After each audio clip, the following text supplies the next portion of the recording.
গৌরগত প্রাণা গৌর গৌর বিরোহিনী, গৌর ভক্তি প্রদায়িনী, অখিল জগৎ জননী, ব্রহ্মাণ্ড জননী, পরাশক্তি, মহামহেশ্বরী, পরম্পা, জগদম্বা, আমাদের সম্প্রদায়ের জননী, সবার জননী, অখিল ব্রহ্মাণ্ড জননী, সর্বজগতের মাতা,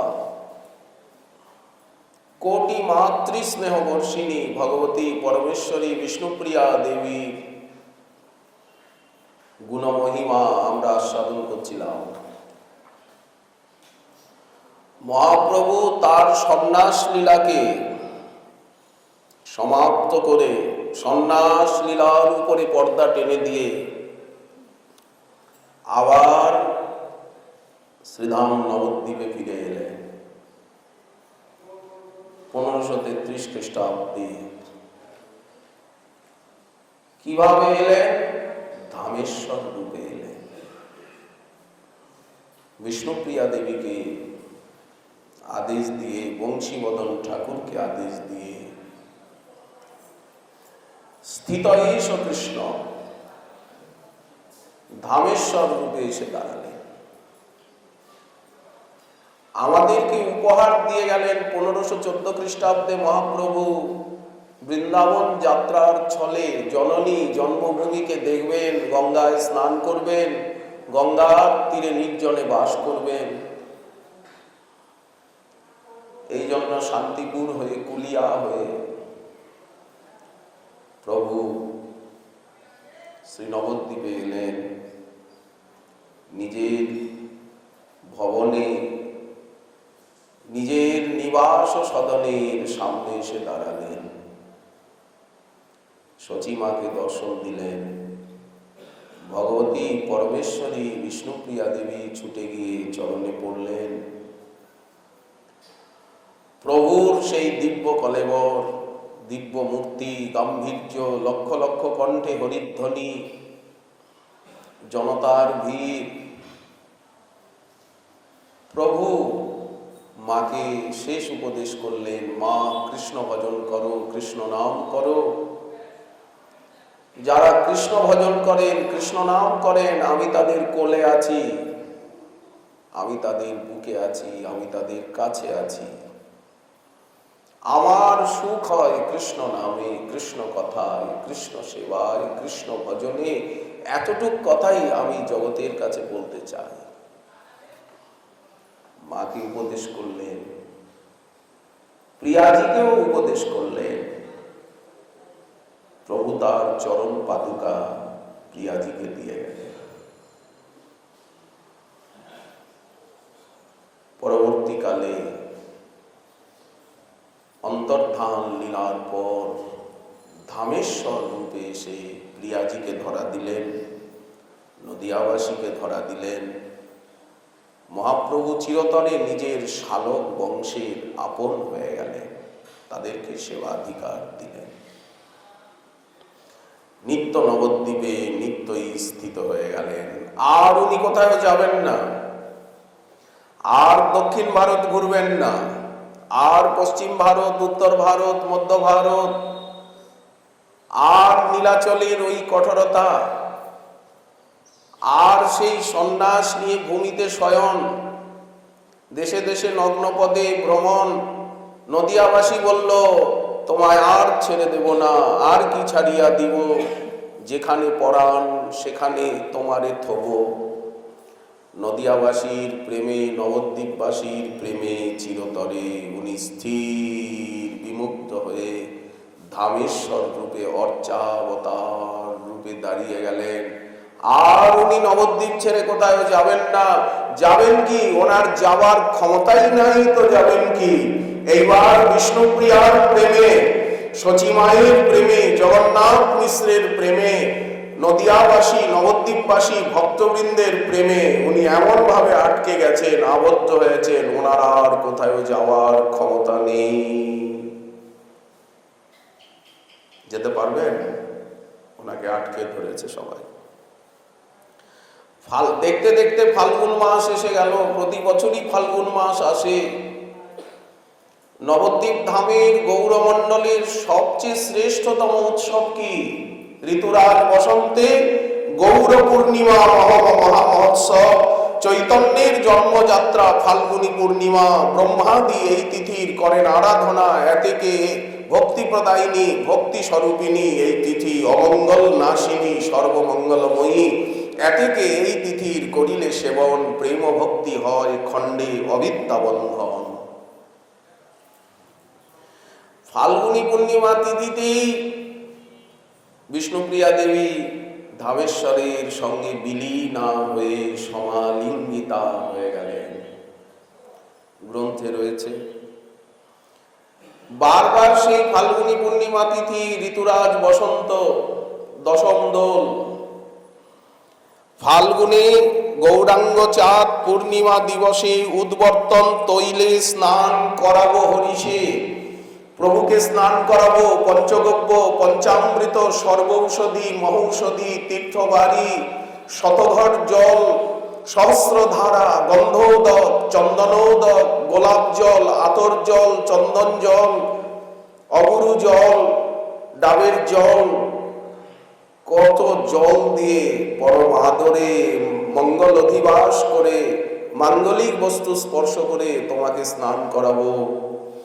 তারপরে নানা রকম পিঠা পায়স ষোড়শ উপচারে শত শত উপচারে তোমার মহাপুজো করব।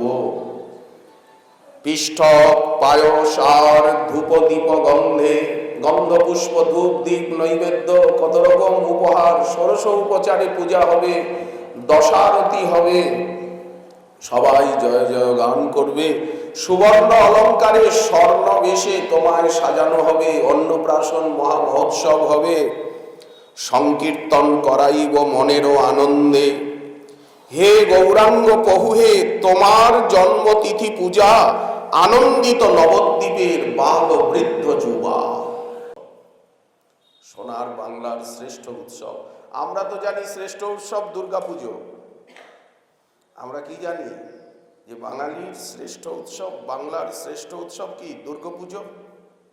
এই যে বাসন্তী পুজো আসছে, নবরাত্রি প্রারম্ভ হয়ে যাচ্ছে, বললেন কিন্তু আমরা জানি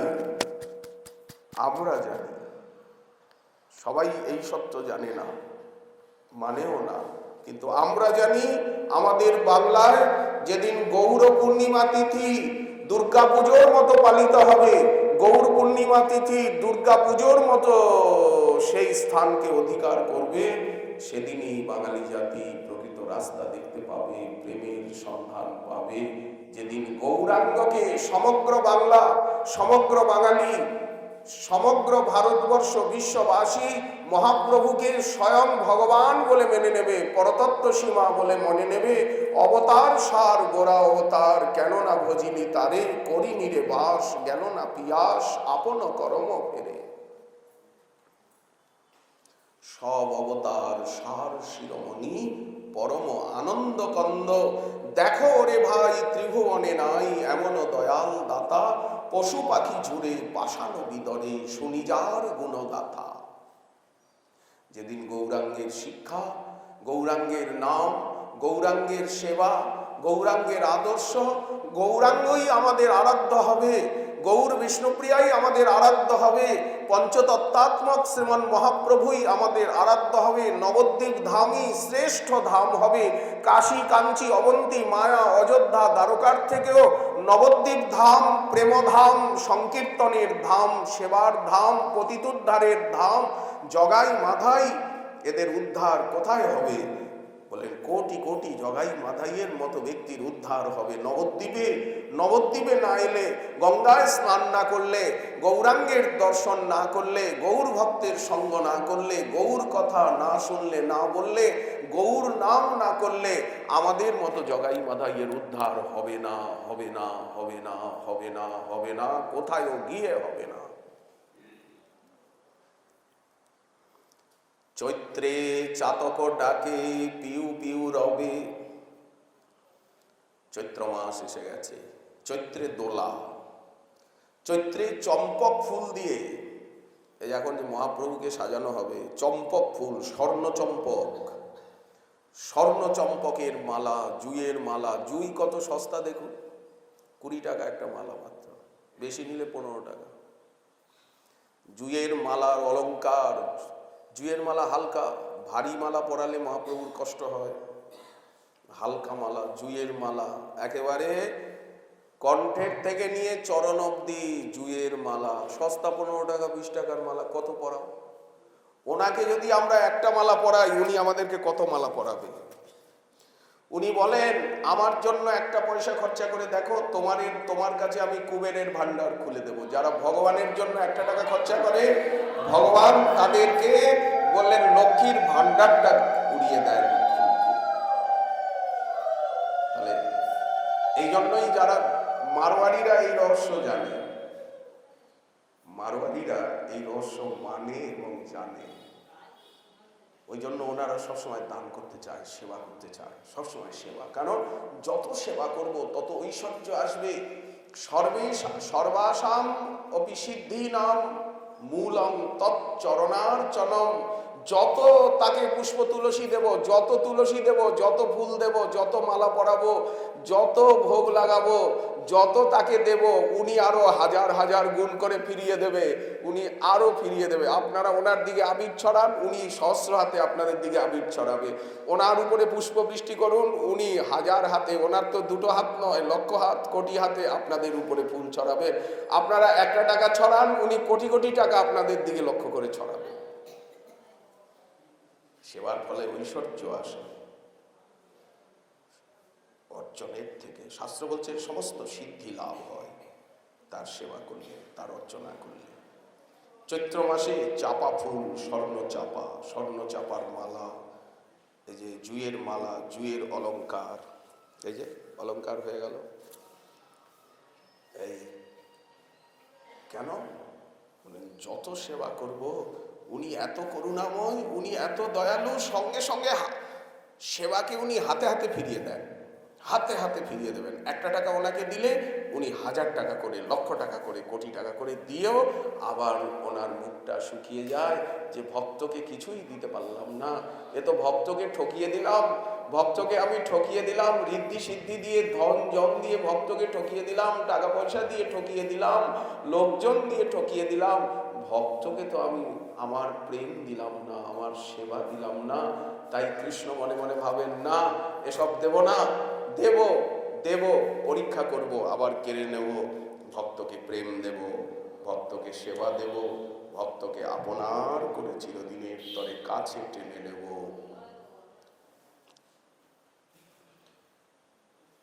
চৈত্র মাসে চাতক ডাকছে পিউ পিউ করি, তাহা শুনি প্রাণ কান্দে। চৈত্রে চাতক পাখি পিউ পিউ ডাকে, তাহা শুনি প্রাণ কান্দে, কি কহিব কাকে? বসন্তে কোকিল সব ডাকে কুহু কুহু কুহু কুহু। সারা নবদ্বীপের চারিদিকে আম্র কাননে, আম্র কুঞ্জে মুকুলিত চূত, কোকিল ডাকছে কুহু কুহু কুহু কুহু কুহু। নবদ্বীপ ধামের মতো এত আনন্দময় ধাম, এত রসময় ধাম, এত সহজ সরল ধাম আছে?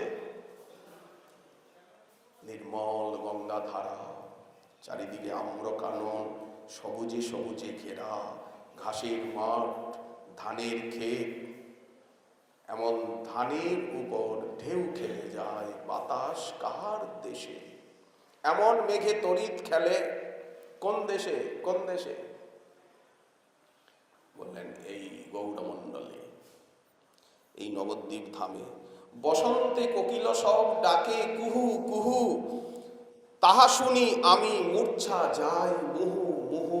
নিত্যলীলার উদ্দীপন হয়, নিত্যলীলার উদ্দীপন হয়। হোলি খেলছেন মহাপ্রভু, সপরিকরে হোলি খেলছেন, আবিরে গৌরাঙ্গ ভেলো লাল হিলাল। অরুণিত গঙ্গা, অরুণিত তরুকুল, অরুণিত সমস্ত যুবতী জাল, ভক্ত জাল, সব কিছু লাল লাল লাল হিলাল। বসন্তরা আলাপ হচ্ছে, ললিত লবঙ্গ, লবঙ্গলতা, লবঙ্গলতায় লবঙ্গ ফুল ফুটেছে। ললিত লবঙ্গ লতা পরিশীলন কোমল মল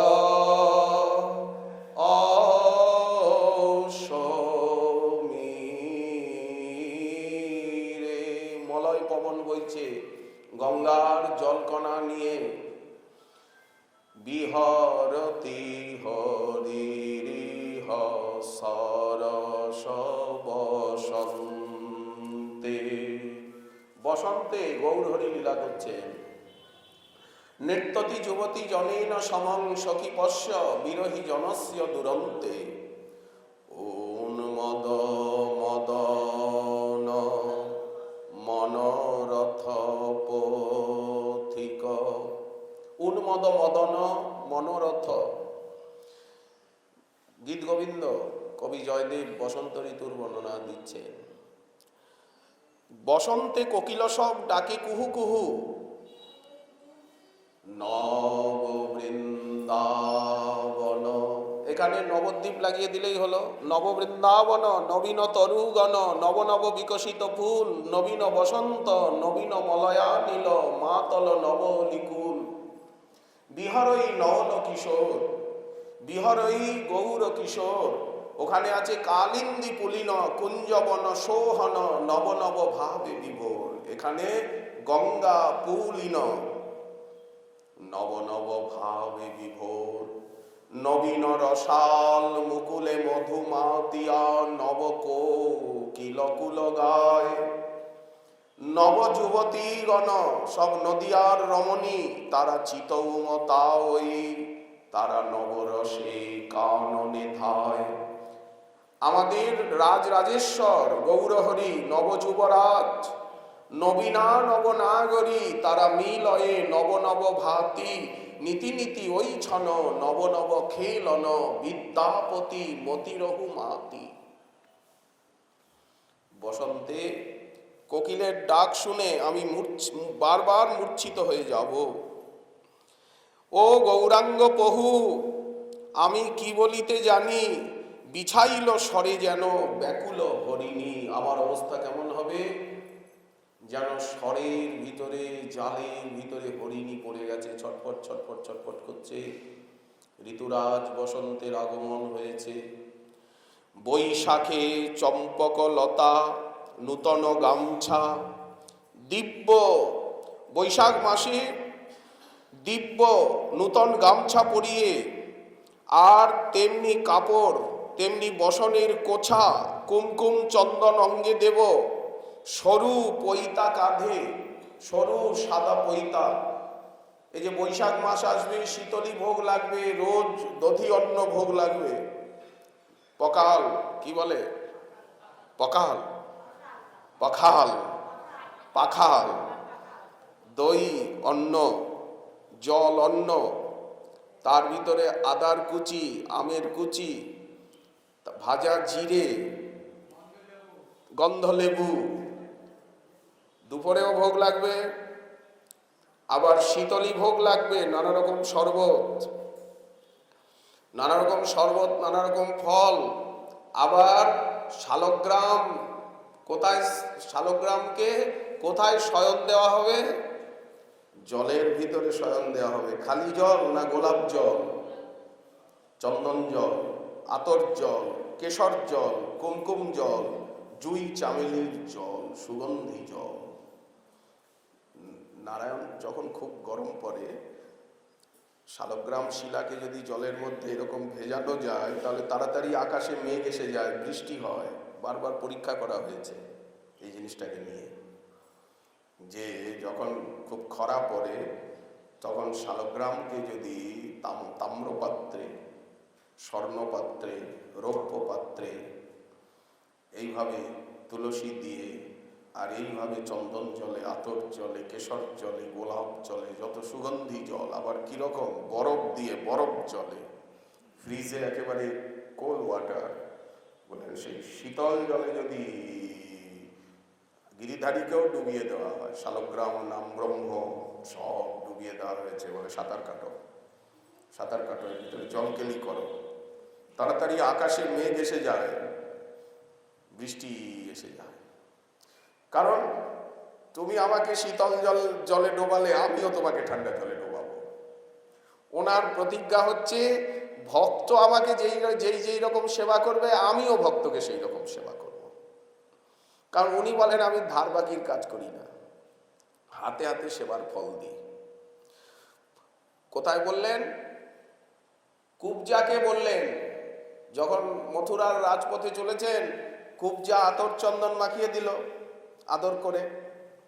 তখন শ্রীকৃষ্ণ বললেন, দেখো শৈলেন্দ্রী, আমি ত্রিবক্রা, 3 জায়গায় বেঁকা, আর পিঠে একটা কুচ, ত্রিবক্রা আমার নাম। 3 জায়গায় বাঁকা কি বাঁকা নয় কে দেখেছে, তবে কুবজা পিঠে একটা কুচ, এ কথা লেখা আছে। উনি বললেন, দেখো তুমি যে আমাকে অনুরাগ ভরে আতর চন্দন লাগিয়ে দিলে, অনুলেপন, কেশর, কস্তুরী, কুমকুম, আমি কিন্তু ধার বাকির কাজ করি না। এই বলে ওনার কাছে গিয়ে করলেন কি, শ্রীকৃষ্ণ ওনার পায়ের উপরে নিজের চরণ দুটো তুলে দিলেন।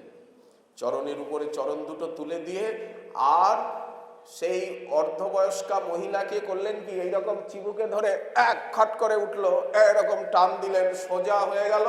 ওই যে পিঠে কুচটা ছিল, অর্ধেক কোমরে নেমে গেল, আর অর্ধেক বুকে চলে এলো। শ্রীকৃষ্ণের স্পর্শে পরমা সুন্দরী হয়ে গেলেন, একেবারে নবীন যৌবনা। তখন ওনার মনে হলো যে আমাকে যিনি এত সুন্দর করলেন, আমি তার সেবা করব না? এই বলে শ্রীকৃষ্ণ তো এখন ঘুরছেন, দাদা বলাই আছে, সখাগণ আছেন, উনি শ্রীকৃষ্ণের পিঠ উত্তরীয় চেপে ধরলেন, আছো চলো আমার ঘরে, চলো আমার ওখানে। কৃষ্ণ বললেন, নিশ্চয়ই যাব, আমাদের তো এখানে ঘরদুয়ার নেই, আজই আমরা বিকেলে এসেছি ব্রজের থেকে মথুরায়, আর আপনার মতো তোমার মতো অতিথি ডাকছে ভালোবেসে, নিশ্চয়ই যাব না কেন, অবশ্য যাব। তবে হ্যাঁ, এখন আমরা মথুরা দেখতে বেরিয়েছি, এই মথুরা নগরী দেখব, ধনুষযজ্ঞ কোথায় হবে, কোথায় কুস্তি লড়াই হবে, সব দেখে আসতে হবে, তো পরে যাব, পরে যাব। আর দাদা বলাই রয়েছে, চারিদিকে সব সখারা রয়েছে, এর মধ্যে কুবজা পিতুত্তরীয় ধরে কাপড় ধরে টানছে, চলো আমার ঘরে চলো। এটা শ্রীকৃষ্ণের কাছে বড় লজ্জাজনক ব্যাপার বলে মনে হলো। উনি তাকে বিদায় করে এগিয়ে গেলেন। সেইখানে ভাগবত দেখাচ্ছেন যে সেবার ফল উনি হাতে হাতে দেন, ধার বাকির কাজ করেন না। তো বৈশাখ মাসে নূতন গামছা পরাবো, কোমল দিব্য, আচ্ছা কটনের, বৈশাখ মাসে কটনের সুতির পাতলা হালকা সুতির জিনিস কেন ব্যবহার করা হয়? সিল্ক কেন ব্যবহার করা হয় না? পট্টবস্ত্র কেন ব্যবহার করা হয় না? বলেন, কটনে, সুতিতে গরম কম লাগে, সফট, এই জন্য পাতলা হালকা সাদা বা নানা রঙের আছে। তারপরে চন্দন আতর এইসব লাগাবো, কুমকুম চন্দন, সরু পৈতে দেব। পৈতাটা কিরকম হবে? এরকম মোটা না, সরু হালকা কারপাশে পৈতে কাঁধে দেব। সেরূপ না হেরি মুই জীব কোন ছাদে, ও গৌরাঙ্গ পহু, ও গৌরাঙ্গ পহু, ও গৌরাঙ্গ পহু।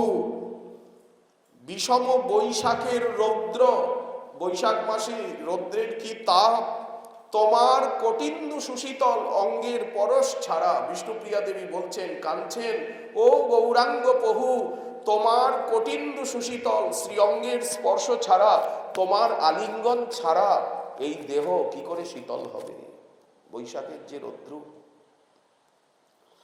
তাই তোমানা দেখিয়া মোর বিরহ সমুদ্র, আর তাতে ও গৌরাঙ্গ পহুহে বিষম বৈশাখের রৌদ্র। বৈশাখ মাসে ভীষণ রোদ, কি করে শীতল হব? জ্যৈষ্ঠের প্রচন্ড তাপ, দেখতে দেখতে জ্যৈষ্ঠ মাস এসে গেল, প্রচন্ড তাপ। কেমনে বঞ্চিব প্রভু পদাম্বুজরাতা, বৈশাখে প্রচন্ড তাপ, তপন শিকতা, রাস্তা গরম হয়ে যাচ্ছে, গঙ্গার পাড়ের বালু গরম হয়ে যাচ্ছে, হাওয়া গরম, চারিদিকে গরম, ঘেমে নে অস্থির। কি করে তোমার চরণ কমল ছাড়া, তোমার চরণকে বুকে নিয়ে সেই গ্রীষ্মে শীতল হব? তোমার অঙ্গ স্পর্শ বিনা কি করে শীতল হব? সঙরি সঙরি প্রাণ কান্দে নিশিদিন, ছটফট করে যেন জলবিনুমিন।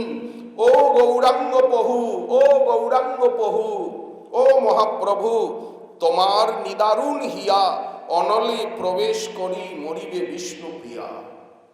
তুমি বিষ্ণুপ্রিয়াকে এত কাঁদাচ্ছ, প্রতিক্ষণে ইচ্ছা হয় যে অনলে প্রবেশ করে আমি যদি অগুরু চন্দন হইতাম, তুয়া অঙ্গে মাখা রইতাম, ঘামিয়া পড়িতাম রাঙা পায়। যদি মালা হতাম, তোমার কণ্ঠে দুলতাম, যদি ভ্রমর হতাম, চারিদিকে গুনগুন রবে উঠতাম, যদি অলঙ্কার আভূষণ হতাম, তুমি যদি মণিমাণিক হতে, তোমাকে বুকে ধারণ করতাম, অলঙ্কার করে পড়তাম। আষাঢ়ে নূতন মেঘ দাদুরীর নাদে, ভেগ ডাকছে, ব্যাং ডাকছে, আকাশে মেঘ উঠেছে, আষাঢ় মাস এসেছে। ঘ্যাঁ ঘাঁ ঘ্যাঁ ঘাঁ ঘ্যাঁ ঘাঁ ঘ্যাঁ ঘাঁ ঘ্যাঁ ঘাঁ, বড় বড় সোনা ব্যাং ডাকছে, বৃষ্টি হচ্ছে রিমঝিম, আকাশ মেঘ মেদুর, বর্ষা ঋতু এসে গেছে। দারুণ বিধাতা মোরে লাগিলেগ বাতে, শুনিয়া মেঘের নাদ, মেঘের গর্জন, বিদ্যুতের চমক, ময়ূরগুলি ডাকছে, লক্ষ লক্ষ ময়ূর, লক্ষ লক্ষ হরিণ, লক্ষ লক্ষ খরগোশ, লক্ষ লক্ষ কস্তুরী মৃগ, চারিদিকে মৃগমদের গন্ধ। শুনিয়া মেঘের নাদ, ময়ূরীর নাট, ময়ূর ময়ূরী নাচছে। কেমনে যাইব আমি, বৃষ্টি হচ্ছে, নদিয়ার বাট, কি করে গঙ্গায় স্নানে যাব? গঙ্গায় জলপ্লাবন এসে গেল, পথ পিচ্ছিল হয়ে গেল, অবিরাম বৃষ্টি হচ্ছে, কি করে যাব সখী? ও কাঞ্চনা, ও অমিতা, কি করে গঙ্গা স্নানে, ভোর রাত্রে যে আমি গঙ্গায় স্নানে যাই, সূর্যোদয়ের আগে যখন পূব দিকটা লাল হয়ে যায়, তখন যে আমি গঙ্গায় স্নানে যাই, কলসিতে ভরে তোমরা জল আনো, রাস্তা যে পিচ্ছিল হয়ে গেছে, কি করে আমরা চলবো?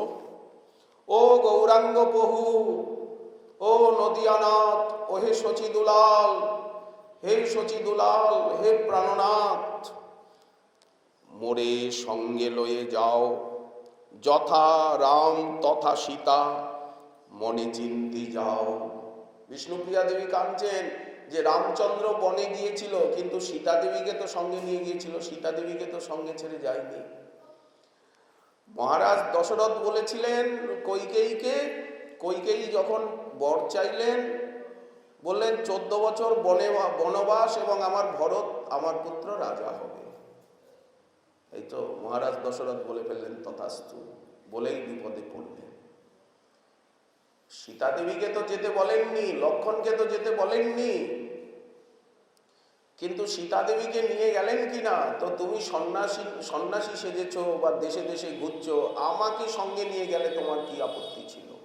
আমি তো পতিব্রতা, আমি তো পতিব্রতা, আমি কার হাতে আমাকে রেখে গেলে, কার হাতে রেখে গেলে?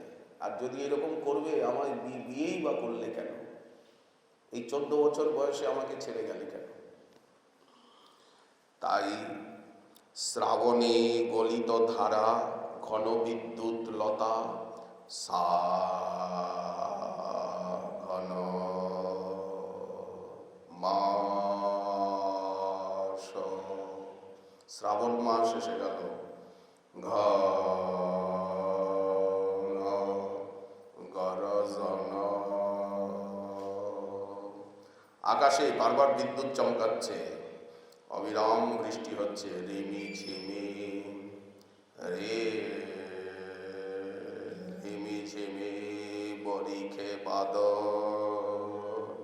ঝুলন উৎসব এসে গেল। আজ কি দেখো, মহাজন বলছেন, দেখুন, দেখতে বলছেন, শুনতে বলছেন না, পড়তে বলছেন না, বলছেন দেখতে বলছেন। দেখো তো ঝুলত গৌরচন্দ্র, অপরূপ দ্বিজ মনিয়া,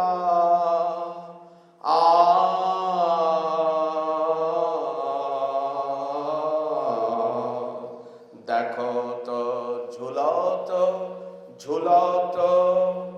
ঝুলত ঝুলত ঝুলত ঝুলত গৌরচন্দ্র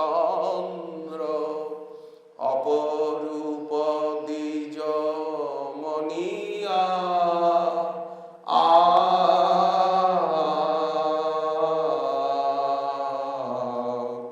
বিধির অবধি রূপ নিরূপম কষিত কাঞ্চন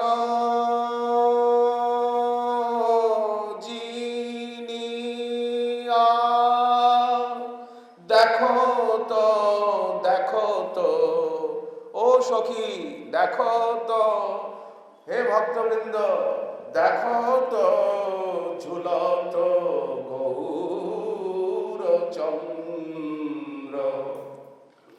অপরূপ দ্বিজ মনিয়া। নগরের লোক ধায় এক মুখ হরি হরি ধ্বনি শুনিয়া। দেখো তো ঝুলত ঝুলত ঝুলত ঝুলত গৌরচন্দ্র অপরূপ দ্বিজ মনিয়া। ধন্য কলিযুগ গোড়ায় অবতার। আমরা যদি সত্য যুগে জন্মাতাম, ত্রেতা দাপরে জন্মাতাম, 500 বছর আগে জন্মাতাম, তো মহাপ্রভুকে পেতাম কি, নবদ্বীপ ধামকে পেতাম কি? যুগ আবার এই কলিযুগে, এটা বৈবস্বত মন্বন্তরী অষ্টাবিংশ চতুর্যুগের দাপরের শেষ কলিযুগ। এই দাপরেই কৃষ্ণলীলা। যদ্দাপরে কৃষ্ণ অবতরতি তদেব কলৌ গৌরপি অবতরতি ইতি সারস্য লব্ধে। আগে কৃষ্ণ অবতার হবে, তারপরের কলিতে গৌর অবতার হবে। তাহলে এমন একটা যুগে আমরা জন্মগ্রহণ করেছি। প্রণমঃ কলিযুগ সর্বযুগ সার হরিনাম সংকীর্তন যাহাতে প্রচার। সেতিন যুগের আচার বিচার, এটা সত্য যুগ নয় যে বসে বসে ধ্যান করব, ত্রেতা যুগ নয় যে স্বাহা অগ্নয়ে স্বাহা বরুণায় স্বাহা বিষ্ণবে স্বাহা স্বাহা স্বাহা স্বাহা স্বাহা।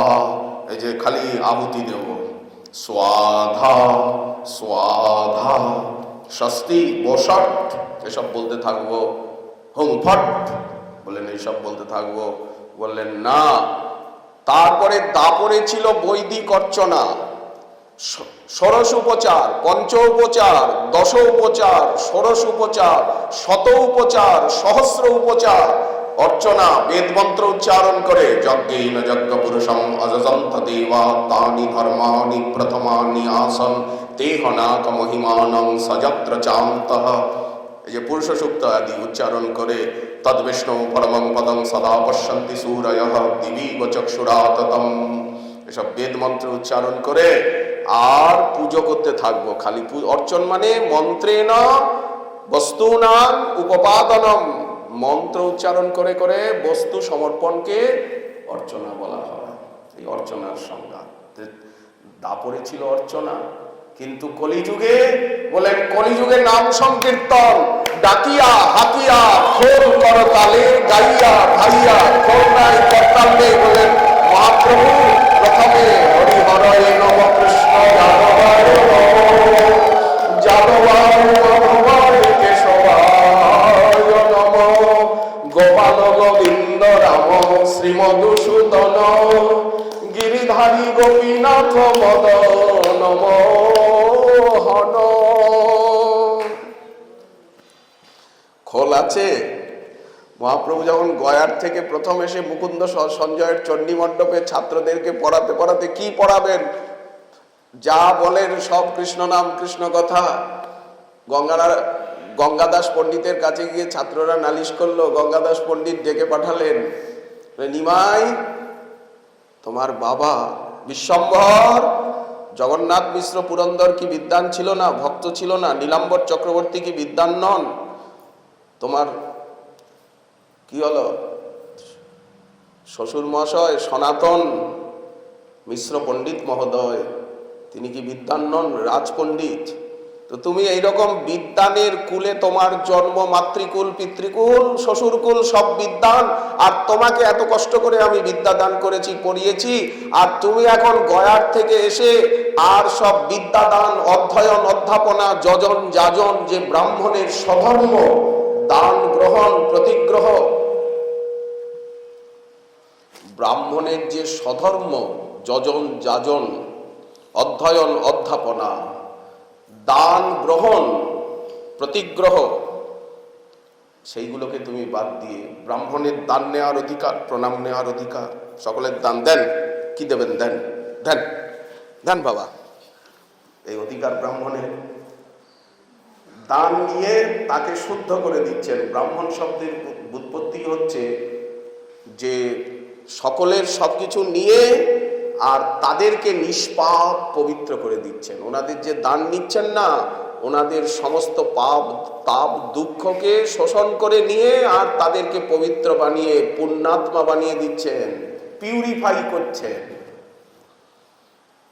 এই জন্য দান নেওয়া তাদের অধিকার, প্রণাম নেওয়া অধিকার, গুরু হওয়া তাদের স্বতঃসিদ্ধ জন্মসিদ্ধ অধিকার। তা এখন গঙ্গাদাস পণ্ডিত বোঝাচ্ছে যে তুমি পড়াশোনা এইরকম, তুমি এখন ছাত্রদেরকে পড়াচ্ছ না, শুনলাম নাকি কৃষ্ণ কৃষ্ণ কৃষ্ণ কৃষ্ণ কৃষ্ণ কৃষ্ণ কৃষ্ণ কৃষ্ণ কৃষ্ণ কৃষ্ণ কৃষ্ণ কৃষ্ণ কৃষ্ণ কৃষ্ণ কৃষ্ণ কৃষ্ণ কৃষ্ণ কেশব কৃষ্ণ কেশব কৃষ্ণ কেশব কৃষ্ণ কেশব কৃষ্ণ কেশব কৃষ্ণ। আবার কোন সময় কি জপ করেন, গোপী গোপী গোপী গোপী গোপী, গোপীনাথ বলছেন না, গোপীকান্ত বলছেন না, গোপী রমন বলছেন না, গোপী বল্লভ বলছেন না, গোপী গোপী গোপী গোপী গোপী গোপী গোপী গোপী গোপী গোপী। পড়ুয়া এসে বলল, নিমাই পণ্ডিত তোমার মাথাটা গোল্লায় গেছে।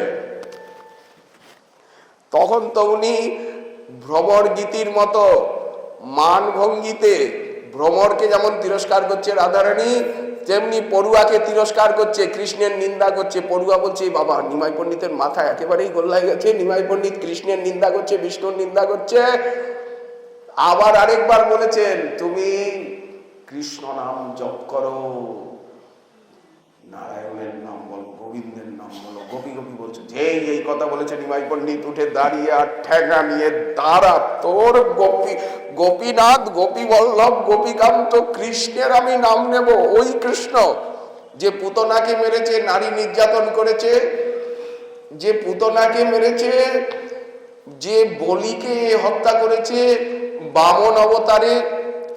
বামন অবতারে বলিকে ঠকিয়েছে, বালিকে হত্যা করেছে, ওই দুষ্টু কৃষ্ণের, ওই দুষ্টু বিষ্ণু, এই বলে ঠ্যাঙা নিয়ে তোকে আজ মেরে ফেলবো, এই বলে পেছনে দৌড়েছে।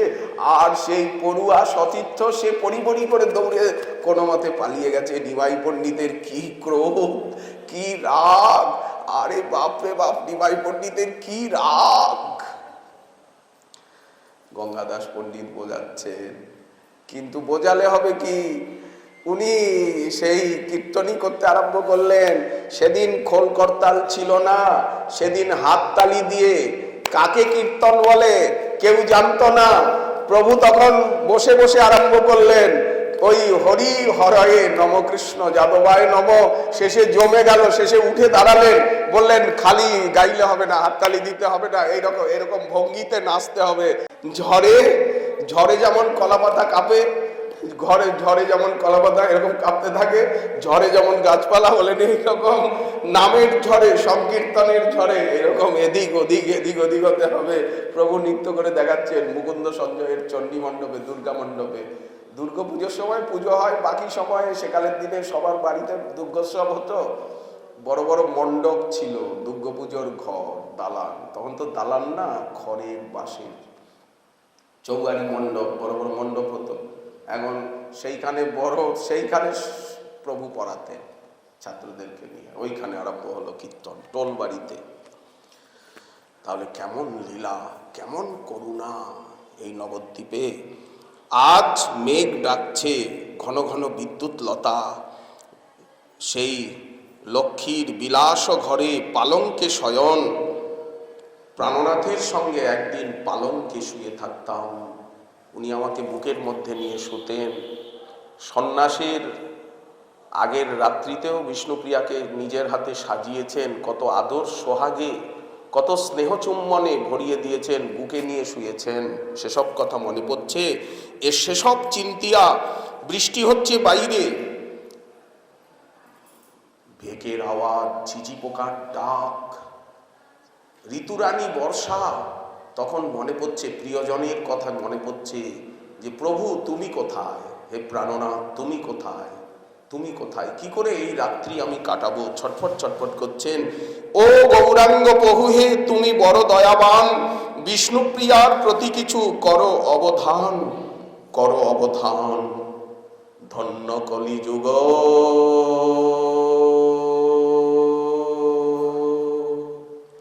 গোরায় অবতার, সুরধনী সুরধনী ধনী ধনিয়া।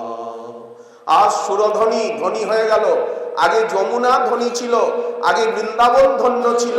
সেই বৃন্দাবন আজ নদিয়া, সেই বৃন্দাবন আজ নবদ্বীপ। বিহরে গঙ্গার তীরে, বিহরে গঙ্গার তীরে, এই ধীর সমীরে বৃন্দাবন দাস কহে জানিয়া। ধন্য কলিযুগ গোরায় অবতার, সুরধনী ধনী ধনিয়া। গোরা চাঁদ বিনে আনো নাহি জানে, বাসু ঘোষ কহে জানিয়া। দেখো তো দেখো তো দেখো তো ঝুলত ঝুলত ঝুলত ঝুলত গৌর চন্দ্র, অপরূপ দ্বিজ মনিয়া। আ আ আ আ দেখো তো ঝুলত ঝুলত। শ্রাবণ মাস, ঝুলত গৌর চন্দ্র, গৌর চন্দ্র, অপরূপ দ্বিজ মনিয়া। আ আ